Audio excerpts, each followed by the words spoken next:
নমস্কার, ATV prime নিউজের সকলকে স্বাগত। সঙ্গে রয়েছে আমি তস্মিতা। চলে যাচ্ছে সংবাদে। ত্রিপুরার 19টি তপশিলি জনজাতির প্রথাগত আইন দ্রুত কোডিফিকেশনের দাবি জানিয়ে মুখ্যমন্ত্রী ডক্টর মানিক সাহার কাছে স্মারকলিপি জমা দিয়েছে ত্রিপুরা ট্রাইবাল কাস্টমারি ল কোঅর্ডিনেশন কমিটি। কমিটির অভিযোগ, 2022 সালে Tripura tribal areas autonomous district council সংশ্লিষ্ট বিলগুলো সর্বসম্মতিক্রমে পাশ করলেও এখনো সেগুলো আইনে পরিণত হয়নি।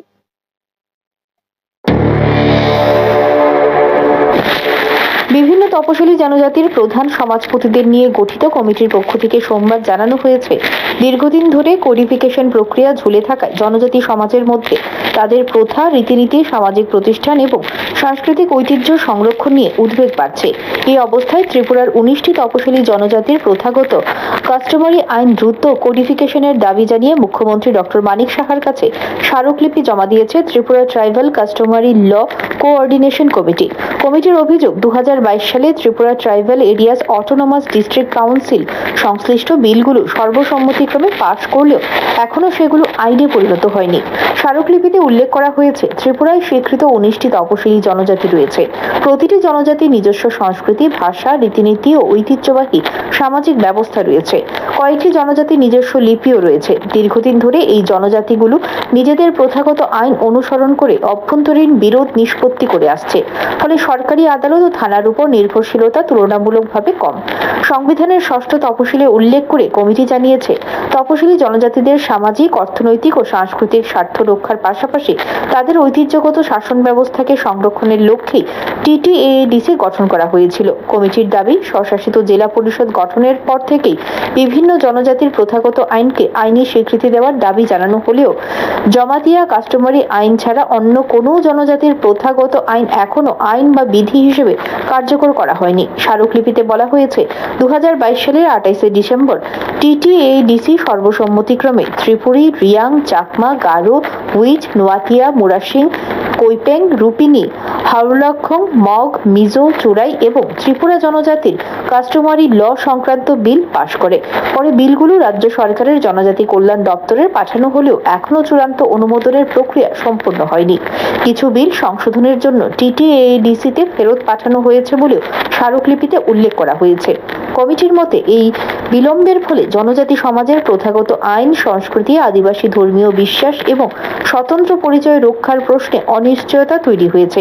কমিটির পক্ষ থেকে মুখ্যমন্ত্রীর কাছে ইতিমধ্যে টিটিএডিসিতে পাশ হওয়া এবং রাজ্য সরকারের কাছে পাঠানো বিলগুলোর দ্রুত কোডিফিকেশন নিশ্চিত করার আবেদন জানানো হয়েছে। তাদের আশা, এই প্রক্রিয়া সম্পন্ন হলে ত্রিপুরার তপশিলি জনজাতিরা আইনি স্বীকৃতির আওতায় থেকে নিজেদের ঐতিহ্যবাহী প্রথা ও রীতিনীতি অনুসরণ করতে পারবেন। এই দাবিতে এদিন ত্রিপুরা ট্রাইবাল কাস্টমারি ল কোঅর্ডিনেশন কমিটির প্রতিনিধিরা মুখ্যমন্ত্রী ডক্টর মানিক সাহার সরকারি বাসভবনে গিয়ে তার সঙ্গে সাক্ষাৎ করে স্মারকলিপি প্রদান করেন। এ বিষয়ে কোঅর্ডিনেশন কমিটির পক্ষ থেকে এদিন জানানো হয়। সামাজিক উন্নয়ন এবং তারা যাতে তাদের নিজস্ব সংস্কৃতি দিয়ে তারা যাতে পরিচালিত হইতে পারে। তো নিজস্ব সংস্কৃতি বা রীতিনীতি দিয়ে পরিচালিত হতে গেলে প্রথমে দরকার কাস্টমারি ল। কিন্তু দীর্ঘ কয়েক দশক পেরিয়ে গেলেও একমাত্র জমাতিয়া সম্প্রদায়ের কাস্টমারি ল ব্যতীত অন্য কোনো সম্প্রদায়ের কাস্টমারি ল এখনো অনুমোদিত হয় নাই বা কদিপায় হয় নাই। তো আমরা অনেক সময় বিভিন্নভাবে আমরা কথা বলেছি, সরকারের সাথে কথা বলেছি এবং বিভিন্ন সময় আমরা মেমোরেন্ডাম দিয়েছি।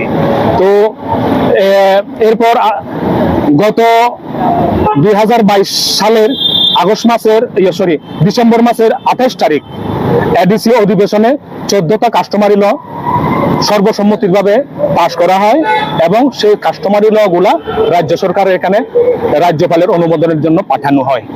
কিন্তু আমরা পরে জানতে পারি এর থেকে কিছু কাস্টমারি ল এডিসিতে পাঠানো হয় সামান্য কিছু সংশোধনের জন্য, আর বাকি কিছু কাস্টমারি ল এখনো রাজ্য সরকারের এখানে পড়ে রয়েছে।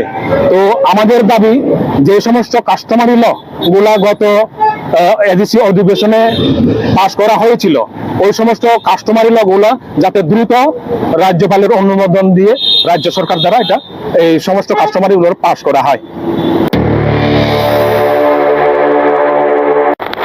Bureau report, AKV TV. মুখ্যমন্ত্রী শুভেন্দু অধিকারীর করা পুরনো একটি মামলা খারিজ করে দিল কলকাতা হাইকোর্ট। তৃণমূল আমলে যখন শুভেন্দু অধিকারী বিধানসভার বিরোধী দলনেতা ছিলেন, সেই সময় একটি মামলায় আদালত অবমাননার অভিযোগ এনেছিলেন। রাজ্যে পালাবদল হয়েছে, সরকার এসেছে বিজেপি। সোমবার সেই মামলাই খারিজ করে দেন বিচারপতি অমৃতা সিনহা।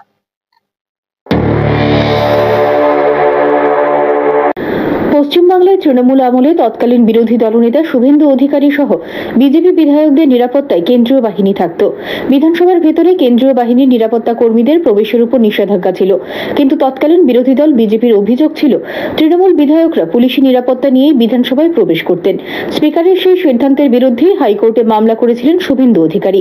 সেই মামলাই চলছিল এতদিন ধরে। বিধানসভার ভেতরে অস্ত্র ব্যবহারের ক্ষেত্রে সরকারের নির্দিষ্ট নির্দেশিকা লঙ্ঘন করা হচ্ছে। তৎকালীন স্পিকার বিমান বন্দ্যোপাধ্যায়ের বিরুদ্ধে এই মর্মে শুভেন্দুর করা আদালত অবমাননার মামলাই সোমবার খারিজ করেছেন বিচারপতি অমৃতা সিনহা। সোমবারের শুনানিতে বিচারপতি অমৃতা সিনহা জানিয়ে দেন, এই মামলা আর তিনি এগিয়ে নিয়ে যেতে চান না। শুভেন্দু অধিকারীর দায়ের করা ওই আদালত অবমাননার আবেদন খারিজ করে বিচারপতি মন্তব্য করেন, মানুষকে শান্তিতে থাকতে দিন। বিধানসভার সচিব নিরাপত্তা রক্ষীদের প্রবেশের ক্ষেত্রে একই নিয়ম জারি করলেও তৎকালীন মুখ্যমন্ত্রীর ক্ষেত্রে সেটিতে মান্যতা দেওয়া হয়নি বলে অভিযোগ ওঠে। এই মামলায় রাজ্যের আইনজীবীর অভিযোগ, বারবার নোটিশ দেওয়া হলেও অন্য পক্ষ আসেনি। এটি শাস্তিযোগ্য অপরাধ। রাজ্যের আইনজীবী আর্জি জানান, রুল জারি করা হোক, যদিও বিচারপতি শুধু এই মামলা আর এগিয়ে নিতে চান না বলে জানিয়ে দেন তিনি। Bureau report, AKB TV. Cockroach Janata পার্টির পর এবার E20 জনতা পার্টির আত্মপ্রকাশ ঘটল। ইথানল মিশ্রিত পেট্রোলের বিরুদ্ধে আগামী 1 আগস্ট থেকে আন্দোলনে নামছে অরবিন্দ কেজরিওয়ালের দল আম আদমি পার্টি। বহু জলঘোলা করার পর ককরোচদের মিশন সফল। নিট প্রশ্ন ফাঁসের ঘটনায় জনরোষের চাপে পড়ে পদত্যাগ করতে বাধ্য হয়েছেন শিক্ষামন্ত্রী ধর্মেন্দ্র প্রধান। ককরোচ জনতা পার্টির সাফল্যের পর সেই একই ধাঁচে কেন্দ্রীয় সড়ক পরিবহন মন্ত্রী নীতিন গডকরির বিরুদ্ধে আন্দোলনের প্রস্তুতি শুরু হলো। ইথানল মিশ্রিত পেট্রোলে মানুষের ক্ষোভকে অস্ত্র করে আত্মপ্রকাশ করল E20 জনতা পার্টি। সোশ্যাল মিডিয়ায় ক্রমশ বাড়ছে এই সংগঠনের জনপ্রিয়তা। শুধু তাই নয়, ইথানল মিশ্রিত পেট্রোলের বিরুদ্ধে আগামী 1 আগস্ট থেকে আন্দোলনে নামছে অরবিন্দ কেজরিওয়ালের দল আম আদমি পার্টি। পেট্রোলে 20% ইথানল মেশানোর জেরে যানবাহনের ক্ষয়ক্ষতির পাশাপাশি মাইলেজ কমছে বলে অভিযোগ উঠেছে গোটা দেশে। শুধু তাই নয়, ইথানল ব্যবসায় গডকরির 2 পুত্র ও সায়ান অ্যাগ্রো ইন্ডাস্ট্রিজ সম্পত্তির ব্যাপক বৃদ্ধি ও বিতর্কের কেন্দ্রে চলে এসেছে। এই ডামাডোলের মাঝেই আত্মপ্রকাশ করেছে E20 জনতা পার্টি। সোশ্যাল মিডিয়ায় তাদের আত্মপ্রকাশের পরেই ঝড়ের গতিতে জনপ্রিয়তা বাড়তে শুরু করেছে সংগঠনটির। এক্স হ্যান্ডেলে এদের ফলোয়ার্সের সংখ্যা পৌঁছে গেছে প্রায় 42,500-তে। অল্প সময়ের মধ্যে ইনস্টাগ্রামে এদের ফলোয়ার্স হয়েছে 1.25 লক্ষের বেশি।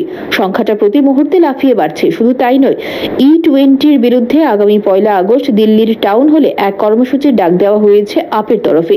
কেজরিওয়ালের আশা, আগামী শনিবার টাউন হলের এই কর্মসূচিতে হাজার হাজার মানুষ যোগ দেবেন। দিল্লির বাইরে যারা রয়েছেন তাদেরও অনলাইনে এই কর্মসূচিতে যোগ দেওয়ার আবেদন জানানো হয়েছে। Bureau report, AKB TV. এখন সময় বিজ্ঞাপনের জন্য ছোট্ট একটি বিরতি, সঙ্গে থাকুন।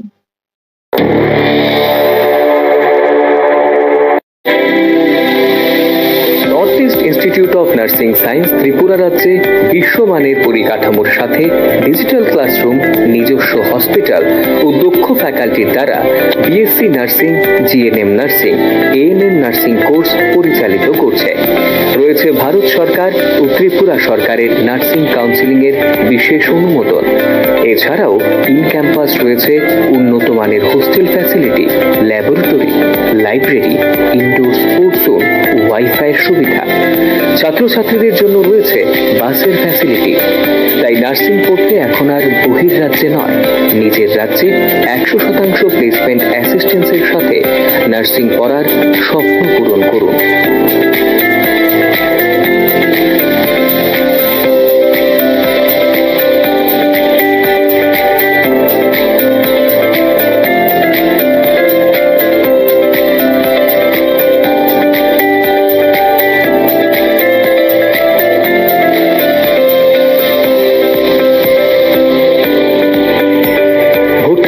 আজই যোগাযোগ করুন north East Institute of Nursing science, Agartala, Amtali bypass.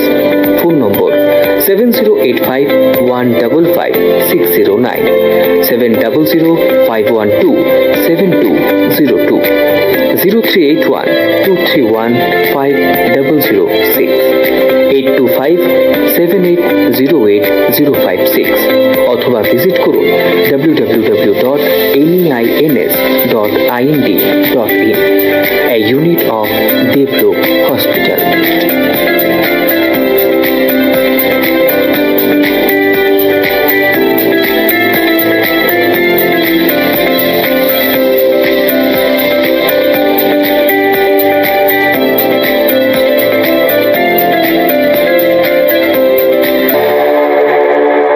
বিরতির পর স্বাগত সংবাদে। উত্তর পূর্ব ভারতের প্রবেশদ্বার হিসেবে পরিচিত দক্ষিণ ত্রিপুরার সাব্রুম শহরের নাগরিক পরিষেবা নিয়ে চরম অসন্তোষ প্রকাশ করেছেন বাসিন্দারা। তাদের অভিযোগ, দীর্ঘদিন ধরেই রাস্তা, নিকাশি ব্যবস্থা, স্ট্রিট লাইট, পানীয় জল ও মশা নিয়ন্ত্রণ সহ একাধিক মৌলিক পরিষেবার বেহাল দশায় নাজেহাল হতে হচ্ছে সাধারণ মানুষকে।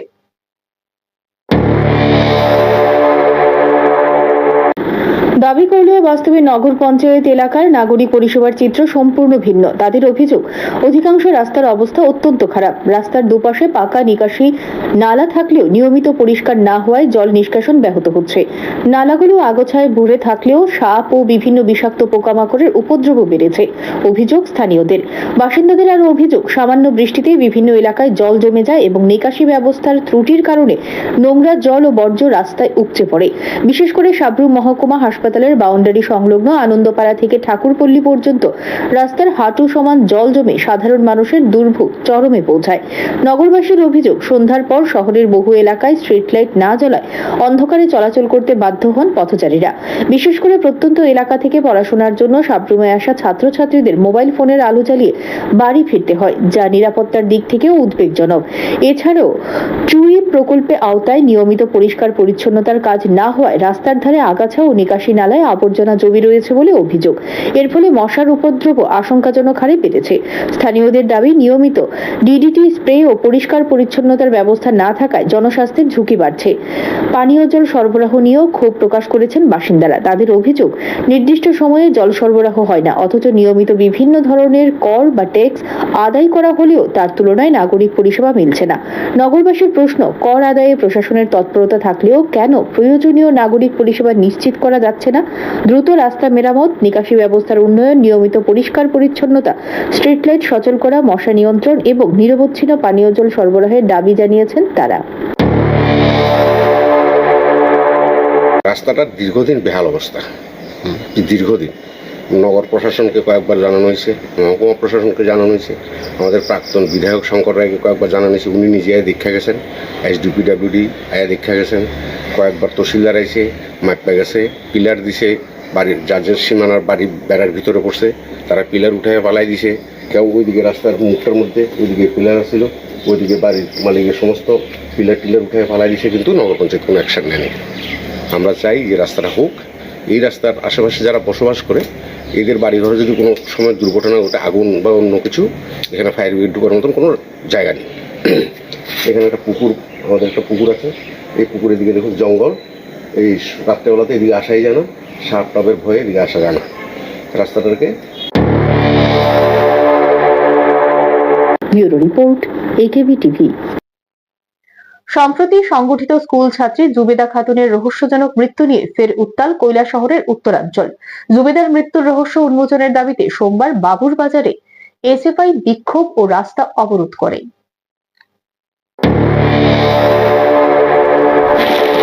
কৈলাসহরের বহু চর্চিত জুবেদা খাতুনের রহস্য মৃত্যুর ঘটনায় এবার সরব হল স্টুডেন্টস ফেডারেশন অফ ইন্ডিয়া। ঘটনার প্রকৃত রহস্য উদ্ঘাটন এবং দোষীদের দৃষ্টান্তমূলক শাস্তির দাবিতে সোমবার বাবুর বাজারে SFI কৈলাসহর মহকুমা কমিটির উদ্যোগে এক বিশাল বিক্ষোভ মিছিল ও মূল সড়ক অবরোধ কর্মসূচি সংগঠিত করা হয়। সংগঠনের সদস্যদের পাশাপাশি বিভিন্ন স্কুলের ছাত্রছাত্রীরা এই কর্মসূচিতে স্বতঃস্ফূর্তভাবে অংশগ্রহণ করেন। এদিন হাতে প্লেকার্ড ও ব্যানার নিয়ে মিছিলটি বাবুর বাজার এলাকার বিভিন্ন সড়ক পরিক্রমা পরিক্রমা করে। পরে মূল সড়কে অবস্থান নিয়ে রাস্তা অবরোধ করেন আন্দোলনকারীরা। এর ফলে কিছু সময়ের জন্য যান চলাচল ব্যাহত হয় এবং এলাকায় উত্তেজনাপূর্ণ পরিস্থিতির সৃষ্টি হয়। বিক্ষোভকারীদের একটাই দাবি, জুবেদার মৃত্যুর প্রকৃত রহস্য অবিলম্বে উন্মোচন করতে হবে এবং এই ঘটনার সঙ্গে জড়িত প্রকৃত দোষীদের দ্রুত চিহ্নিত করে দৃষ্টান্তমূলক শাস্তির আওতায় আনতে হবে। তাদের অভিযোগ, ঘটনাটি নিয়ে মানুষের মধ্যে এখনো একাধিক প্রশ্নের উত্তর মেলেনি।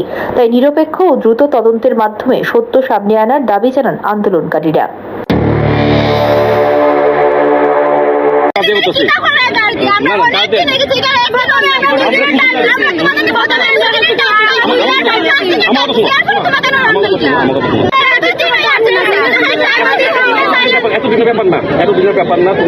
পুলিশ এলে স্যার আপনি সব পারে আমরা জানি আপনারা সব পারেন তো করতেছি তো ঠিক আছে বই দিস না আমরা গা দিয়ে করতেছি তোমরা লেগে বারবার গা দিয়ে করতেছি না না গা দিয়ে